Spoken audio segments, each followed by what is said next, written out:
Good morning friends, आप सभी का स्वागत है हमारे इस YouTube channel do for you में। और चलिए आज हम लोग फिर से क्वेश्चन को करने वाले हैं। और आज का क्वेश्चन क्या है, वेट स्टोन ब्रिज के वैलेंस कंडीशन के बारे में इसको क्या करना है, प्रूव करना है। ठीक है, तो वेट स्टोन ब्रिज के वैलेंस कंडीशन को प्रूव करना है with the help of Kirchhoff second law, यानी कि किरचॉफ के दूसरे नियम की सहायता से वेट स्टोन ब्रिज के संतुलन की अवस्था को प्राप्त करना है। ठीक है, तो पूरा वीडियो देखिएगा, आपको पूरा समझ में आने वाला है। ठीक है, तो इस वीडियो को आप क्या कीजिएगा, लाइक कर दीजिएगा, सब्सक्राइब कर दीजिएगा और अपने दोस्तों के साथ शेयर कर दीजिएगा। ठीक है, चलिए दोस्तों इस क्वेश्चन को शुरू करते हैं। इससे पहले मैं आप सभी को यह कहना चाहूंगा कि आप लोग जो वेट स्टोन ब्रिज का प्रिंसिपल का वीडियो नहीं देखे हैं तो जरूर देख लीजिए, उसके बाद इस वीडियो में आइएगा तो बहुत अच्छा से समझ में आएगा। ठीक है, तो लिंक डिस्क्रिप्शन में दिया हुआ है, आप जाके उस वीडियो को देखिए, फिर इस वीडियो को शुरू कीजिए। ठीक है, तो चलिए देखते हैं। तो सबसे पहले मैं ये बताना चाहूंगा कि वेट स्टोन ब्रिज का जो वैलेंस कंडीशन है वो क्या होता है, बोलो P/Q इक्वल टू R/S। मैंने ये आप लोग को पिछला वीडियो में बताया था, इसी चीज को क्या करना है, हमको प्रूव करना है। ठीक है, इसको मैं ऐसे भी आप लोगों को बताया था, R1/R2 इक्वल टू R3/R4। ये क्या है बोलो, ये जो है ये वेट स्टोन ब्रिज की संतुलन की अवस्था है। ठीक है, अब चलिए इसका मैं यहाँ पे आपको फिगर ड्रॉ कर देता हूं, ध्यान से समझिएगा ताकि ये बहुत काम आने वाला है। ठीक है, और हमको क्या यूज करना है, किरचॉफ सेकंड लॉ। तो किरचॉफ सेकंड लॉ आपके माइंड में अगर सेट नहीं है तो आप क्या कीजिएगा, किरचॉफ सेकंड लॉ का भी वीडियो देख लीजिए। ठीक है, नहीं तो मैं यहाँ पे बताऊंगा ही। ठीक है, तो ध्यान से देखना है वीडियो को। ठीक है, तो देखो यहाँ पे। ठीक है, ये है वेट स्टोन ब्रिज का बनावट है, बात समझ में आ रहा है। इसको क्या करना है, एक बैटरी से जोड़ दिया गया है। यहाँ पे एक कुंजी है, कुंजी के है, कुंजी का मतलब समझ में आता है, जिसको हम लोग क्या बोलते हैं, स्विच बोलते हैं। ठीक है, तो स्विच ऑन करेंगे तो क्या होगा, करंट, इस परिपथ में करंट प्रवाहित होगा। बात समझ में आ रहा है। चलो तो देखो ध्यान से समझो, यहाँ पर एक रेजिस्टेंस है जिसको हम लोग R1 बोलते हैं, इसी को हम P भी बोलेंगे। ठीक है, R1 को हम ब्रैकेट में P लिख रहे हैं, R1 इक्वल टू P। बात समझ में आ रहा होगा। चलो इसको हम, ठीक है, इसको हम R2 मानते हैं, इसको है R3 और इसको बोलते हैं R4। तो ध्यान से समझिएगा, ये जो R3 है ना, इस R3 को क्या बोलते हैं बोलो, परिवर्तनशील प्रतिरोध कहा जाता है। क्या कहा जाता है, परिवर्तनशील प्रतिरोध। क्लियर, इसको बोलते हैं धारा नियंत्रक भी कहते हैं R3 को। क्लियर, अब क्या होगा, यहाँ पे गैल्वेनोमीटर जुड़ा रहता है, यहाँ पे गैल्वेनोमीटर जुड़ा हुआ है, तो ध्यान से देखना है। अब मैं यहाँ पे कैसे कैसे, ये जो प्रत्येक ब्रांच दिख रहा है आपको, ये जो दिख रहा है, ये वायर दिख रहा है ऐसे ऐसे, ठीक है ना। तो इस वायर से जो करंट फॉलो करेगा उसके बारे में बता रहा हूं। ठीक है, तो बैटरी के पॉजिटिव टर्मिनल से करंट निकलकर, बैटरी के पॉजिटिव टर्मिनल से करंट निकलकर यहां तक पहुंचेगा। यहां आने के बाद क्या होगा, करंट का बंटवारा होगा। करंट का क्या होगा, बंटवारा होगा। मान लो कि इस वायर से बहने वाली धारा I1 है, तो इस वायर से बहने वाली धारा कितना होगा, देखो टोटल करंट यहाँ पर I आ रहा है, I में I1 करंट इस वायर में गया, तो इस वायर में कितना आएगा बोलो, I में I1 को माइनस कर देंगे, जितना बचेगा वही करंट इस वायर से, ठीक है, इस वायर में प्रवाहित होगा। अब देखो ध्यान से, मान लो यहाँ पे गैल्वेनोमीटर कैपिटल G है। कैपिटल G क्या है बोलो, गैल्वेनोमीटर है। कैपिटल G क्या है, गैल्वेनोमीटर है। ठीक है, और गैल्वेनोमीटर से बहने वाली धारा मान लो IG। ठीक है, यानी कि इस वायर में यहां तक I1 करंट आ रहा है और I1 में क्या हो रहा है, I1 में ही IG करंट जो है गैल्वेनोमीटर से प्रवाहित हो रहा है। ठीक है, IG करंट, तो इस वायर में कितना फॉलो होगा बोलो, I1 में IG को माइनस कर देंगे, जितना बचेगा उतना करंट इस वायर में पार होगा, यानी कि I माइनस IG करंट इस वायर में प्रवाहित होगा। क्लियर, अब देखो ध्यान समझो, यहां तक कितना करंट पहुंचा IG, इधर से कितना करंट आया, I माइनस I1, इतना करंट इसमें से आ रहा है, तो इधर कितना करंट जाएगा बोलो, यहां से आ रहा है, देखो यहां से आ रहा है I माइनस I1 और इधर जा रहा है IG, तो दैट मींस ये प्लस ये करंट। ठीक है, यहाँ पे लिखेंगे I minus I1 plus IG current जो है इस वायर से प्रवाहित हो रहा है। ठीक है, अब देखो ध्यान से, इधर से आ रहा है I, देखो I1 माइनस IG, इधर से करंट जा रहा है I minus I1 plus IG। ठीक है, तो यहां पर कितना करंट प्रवाहित होगा, तो मैंने क्या बताया था कि जितना बैटरी से करंट आ रहा है उतना ही करंट यहां से भी आएगा और बैटरी के नेगेटिव टर्मिनल में घुस जाता है। बात समझ में आया? यानी कि यहाँ पर जो करंट होगा वो आई ही होगा। कैसे पता करेंगे? तो हम लोग देख सकते हैं यहाँ पे, इसको निकाल के भी देख सकते हैं। इधर से कितना करंट पहुंच रहा है? आई माइनस आई जी करंट। ठीक है, इधर से इस वायर से कितना करंट आ रहा है? आई माइनस आई वन प्लस आई जी। जोड़ देंगे यहाँ पे, क्योंकि यहाँ पे आके मिल रहा है करंट। ठीक है, तो कितना कितना देखो, आई माइनस आई वन और प्लस आई जी। ठीक है, देखो आई जी से आई जी कैंसिल, आई वन से I one cancel, that means बचा कितना? I current. तो ये आई करंट इस वायर से प्रवाहित होकर बैटरी के नेगेटिव टर्मिनल में इन कर जाएगा। बस समझ में आ गया? ये पूरा रहा इसका स्ट्रक्चर। अब ध्यान से एक और चीज समझो, क्या समझना है कि यहाँ पे R1 और R2 जो है, मैंने बताया था R1 और R2 पिछला वीडियो मैंने बता दिया था। ठीक है, कि R1 और R2 दो ज्ञात प्रतिरोध है, मतलब जिसका वैल्यू दिया रहेगा हम लोग जानते हैं। ठीक है, अब देखो ध्यान समझो, यहाँ पे R3 जो है, R3 क्या है? R3 को बोलते हैं धारा नियंत्रक बोलते हैं। ठीक है, क्या बोलते हैं? धारा नियंत्रक, चेंजिंग रेजिस्टेंस, परिवर्तनशील प्रतिरोध। ठीक है, R3 को कहा जाता है। और जो R4 है आपका, R4 ही होता है अननोन रेजिस्टेंस। R4 ही क्या होता है बोलो? अननोन रेजिस्टेंस होता है जिसका मान हमें ज्ञात करना है। ठीक है, ये वेटस्टोन ब्रिज का प्रिंसिपल में मैंने आप लोगों को बताया था। अब ध्यान से समझिएगा इसका सिद्धांत। किसका सिद्धांत? वेटस्टोन ब्रिज का प्रिंसिपल। ठीक है, तो प्रिंसिपल मैं समझा रहा हूं आपको, ध्यान से समझना है। ठीक है, जब कुंजी K को, यहाँ पे कुंजी K है, जब कुंजी K को दबाया जाएगा तो क्या होगा बोलो? इस परिपथ में धारा प्रवाहित होने लगेगा, ऐसे होगा ना। तब क्या होगा बोलो? गैल्वेनोमीटर में कुछ विक्षेप उत्पन्न होता है। फिर परिवर्तनशील प्रतिरोध में, ठीक है, परिवर्तनशील प्रतिरोध में एक निश्चित प्रतिरोध पर लाने पर, एक निश्चित प्रतिरोध पर लाने पर क्या होगा? गैल्वेनोमीटर का विक्षेप शून्य हो जाता है। गैल्वेनोमीटर का विक्षेप क्या हो जाएगा? जीरो हो जाएगा। यानी कि जो गैल्वेनोमीटर का जो सुई है यानी कि नीडल है, उसका विक्षेप क्या होगा? घट के जीरो हो जाएगा। जब जीरो हो जाएगा तो यानी कि इस पॉइंट और इस पॉइंट, इसको मैं नाम दे देता हूं, यहाँ का नाम A, यहाँ का नाम B, यहाँ C और D। ठीक है, तो इस कंडीशन में जब गैल्वेनोमीटर का विक्षेप क्या हो जाएगा? शून्य हो जाएगा, तो क्या होगा? B और D बिंदु के बीच का विभव बराबर होता है। यानी कि B का पोटेंशियल और D पॉइंट का पोटेंशियल दोनों बराबर होगा। तो इस कंडीशन में गैल्वेनोमीटर से कोई धारा प्रवाहित नहीं होगा। दैट मींस हो जाएगा Ig equal to zero, Ig equal to zero. और इस कंडीशन में यानी कि इस अवस्था में, यानी कि इस अवस्था को वेटस्टोन ब्रिज की संतुलन की अवस्था कहते हैं। इसी अवस्था जब गैल्वेनोमीटर से कोई धारा प्रवाहित नहीं होता है उसे क्या कहते हैं? वेटस्टोन ब्रिज की संतुलन की अवस्था कहा जाता है। और इस अवस्था में R1 bye R2 equal to R3 by R4 होता है। ठीक है, यही है वेटस्टोन ब्रिज की संतुलन की अवस्था। मतलब समझो कि R1 और R2 का रेशियो और R3 R4 का रेशियो क्या होगा? बराबर होगा। अगर बराबर है तो ये वेटस्टोन ब्रिज की संतुलन की अवस्था होगा, नहीं तो नहीं होगा। बात समझ में आया? तो ये है वेटस्टोन ब्रिज की संतुलन की अवस्था जो वेटस्टोन ब्रिज ने अपने प्रिंसिपल में बताया था। ठीक है, तो इसी को क्या करना है हमको? अभी जस्ट प्रूव करना है। इसी को क्या करना है? प्रूव करना है। कैसे प्रूव करना है? With the help of Kirchhoff second law. Kirchhoff second law का यूज करके क्या करना है हमको? वेटस्टोन ब्रिज की संतुलन की अवस्था को प्राप्त करना है। ठीक है, चलो अब हम लोग बात करेंगे किरचॉफ सेकंड लॉ के बारे में। किरचॉफ सेकंड लॉ से हम लोग क्या करेंगे? सीधे प्रूव करना है इसको। तो ध्यान समझो कि किरचॉफ जो सेकंड लॉ होता है, यानी Kirchhoff second law, Kirchhoff second law हमेशा बंद परिपथ में लागू होता है। कहां होता है? बंद परिपथ, यानी कि क्लोज सर्किट में। ठीक है, तो ध्यान से देखना है, यहाँ पे क्लोज सर्किट है। देखो यहाँ पे एक क्लोज सर्किट ये है, दूसरा क्लोज सर्किट ये है। ठीक है, मतलब दो बंद परिपथ है मेरे पास। ठीक है ना, यहाँ पे हम लोग क्या करेंगे? किरचॉफ सेकंड लॉ को अप्लाई करना है और वेटस्टोन ब्रिज की संतुलन की अवस्था को प्राप्त करना है। क्लियर? चलो अब बात करेंगे यहाँ पे इस बंद परिपथ में। ठीक है, तो बोलेंगे इन मेष देखो A B D और A एक बंद परिपथ है। बंद परिपथ मतलब क्लोज्ड सर्किट या फिर क्लोज पाथ बोलेंगे। तो A B D और A।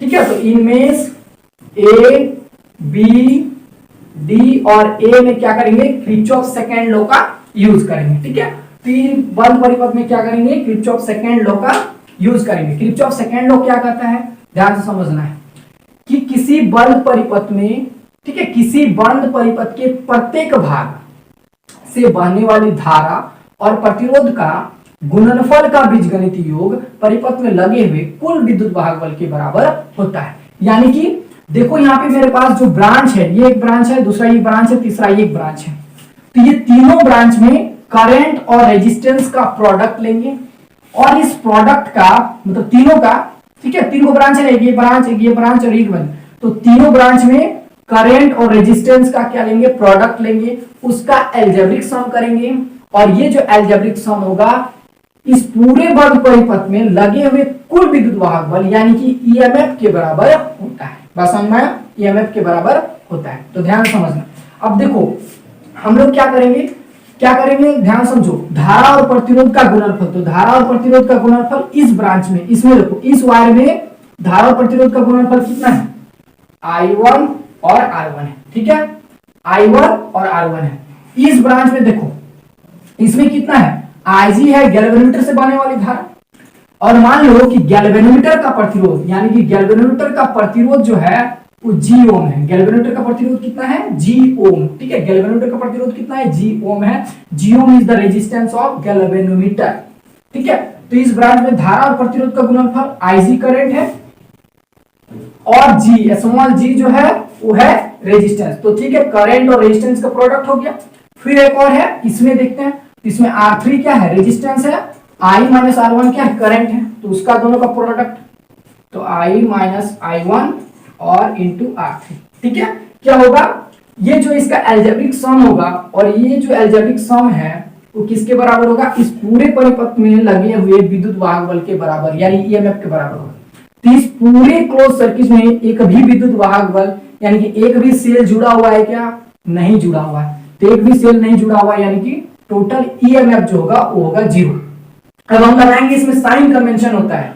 साइन कन्वेंशन का मतलब चिन्ह परिपाटी, मैंने बताया था, ठीक है, तो ध्यान से समझना।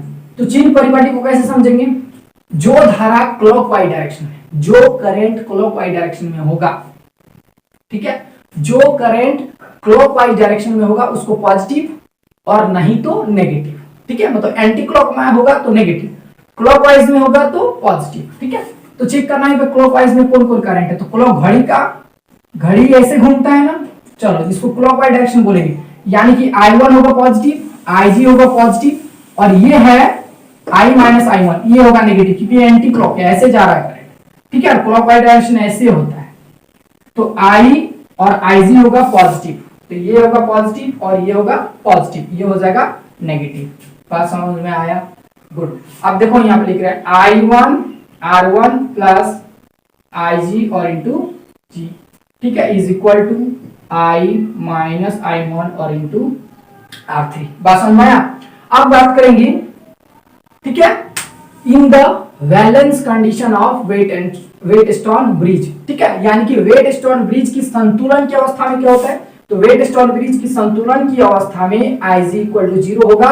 जब वेट स्टोन ब्रिज संतुलन की अवस्था होगा यानी कि R1 equal to R2 equal to R3 by R4, यानी कि इस कंडीशन में क्या होगा, वेट स्टोन ब्रिज में जो गैल्वेनोमीटर से कोई धारा प्रवाहित नहीं होता यानी कि I इक्वल टू 0। कब, वेट स्टोन ब्रिज की संतुलन की अवस्था में, हमको उसी का डेरिवेशन निकालना है, तो I इक्वल हो जाएगा 0, तो ये टर्म पूरा 0 यानी कि हो जाएगा I1 R1 equal to I minus I1 और इंटू R3।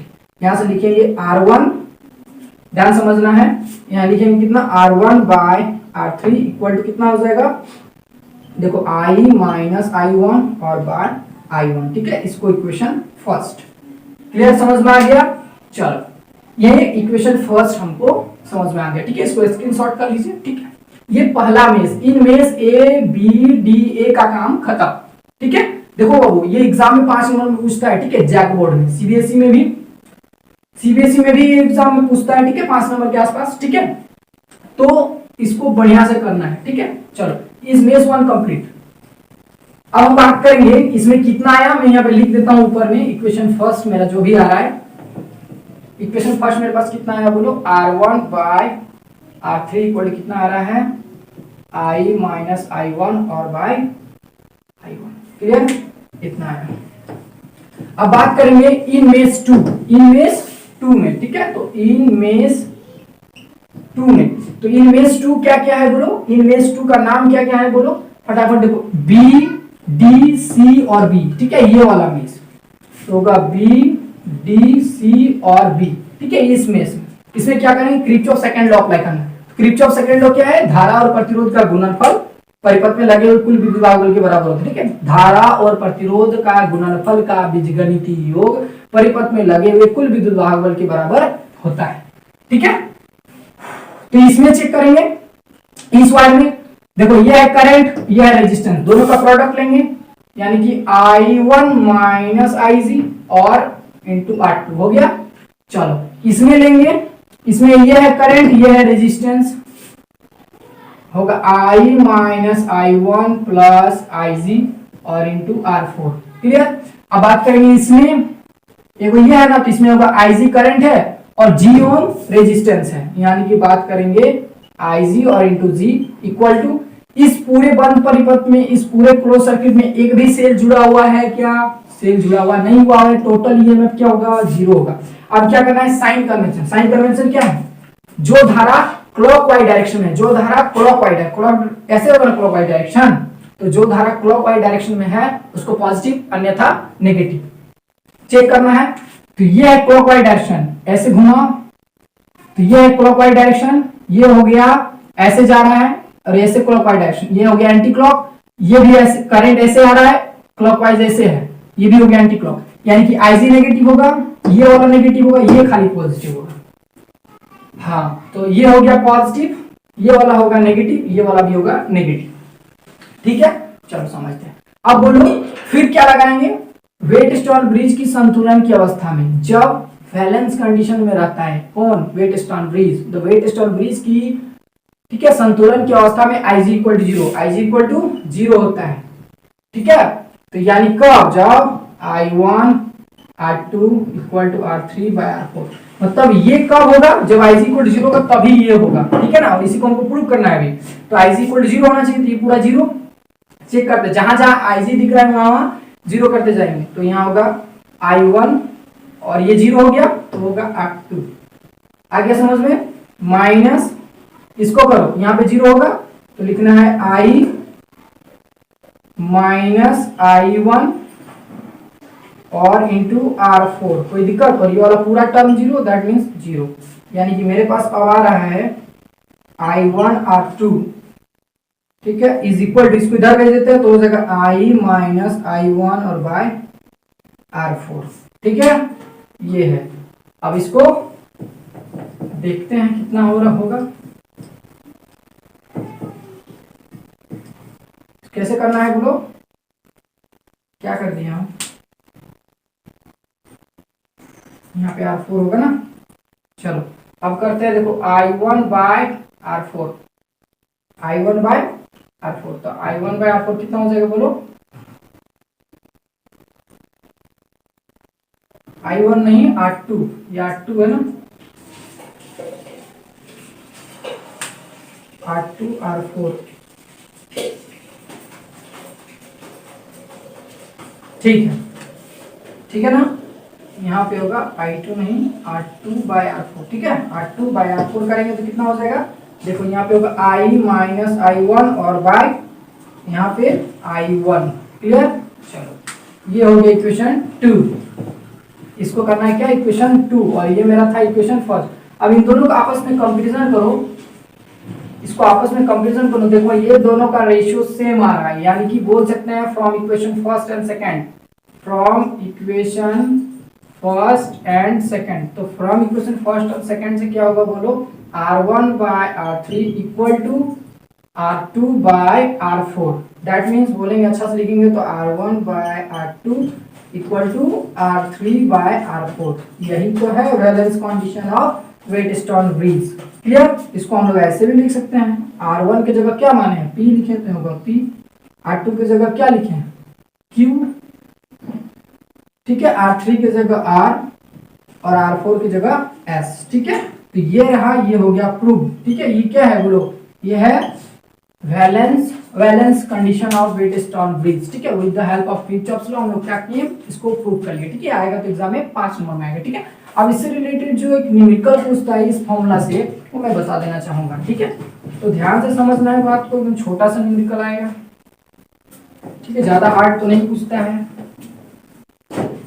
जैक बोर्ड में, ठीक है। तो ध्यान से देखना है, पूरा समझ में आएगा मुझे।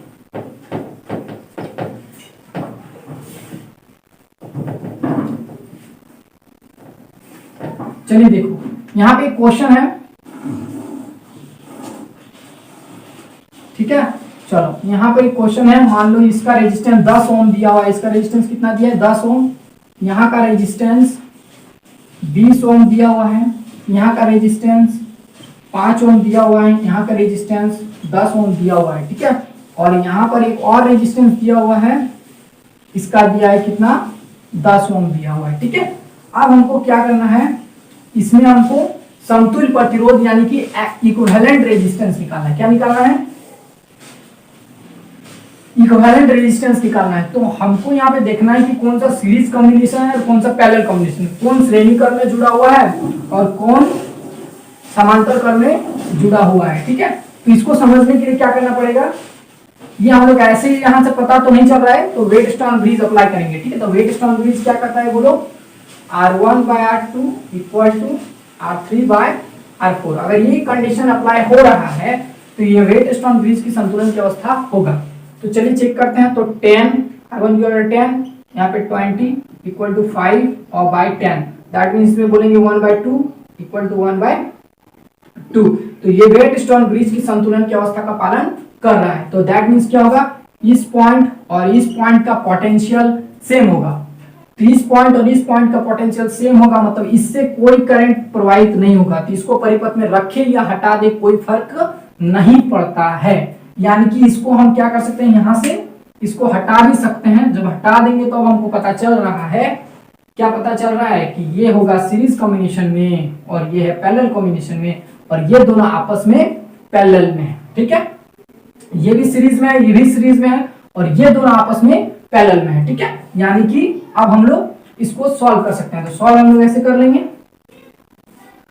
देखो ये दोनों को है सीरीज में तो जुड़ जाएगा आपस में, तो कितना हो जाएगा बोलो 15 ओम, और ये दोनों आपस में 30 ओम, ठीक है ना। ये दोनों आपस में 30 ओम, और ये दोनों आपस में क्या है, पैरेलल में है। तो पैरेलल में है तो हम लोग सॉल्व कर लेंगे। पैरेलल का फॉर्मूला क्या होता है, 1/Rp इक्वल टू 1/R1 और प्लस 1/R2, यानी कि R1 का value 1/50 plus 1/30, that means 30 LCM हो जाएगा, ठीक है। यहाँ पे हो जाएगा 2 और यहाँ पे हो जाएगा 1, यानी कि 3/30, ठीक है। 1/Rp इक्वल टू आया, यानी कि Rp इक्वल टू मेरे पास कितना आएगा बोलो 30/3, दैट मींस बोलेंगे तो 10 ओम, ठीक है। तो 10 ओम जो है, तो 10 ओम क्या है, इक्विवेलेंट रेजिस्टेंस है। क्या है 10 ओम, ये है 10 ओम जो होगा वो होगा इक्विवेलेंट रेजिस्टेंस होगा इसका, क्लियर। इस टाइप का क्वेश्चन पूछता है, आपको पूरा समझ में आया होगा। अगर आया हुआ है तो कमेंट बॉक्स में कमेंट कीजिए, और क्या करना है, और लाइक करना है, ठीक है। तो चलिए मिलते हैं हम लोग नेक्स्ट वीडियो में। Thank you very much.